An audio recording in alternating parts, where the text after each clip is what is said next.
The Lightmix render element provides adjustment control to the lights in the scene from inside the new Vray frame buffer.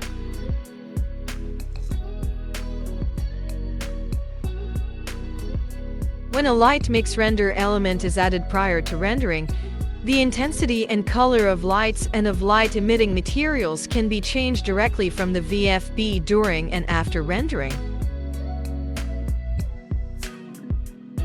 The examples show the get different renders from the same frame buffer.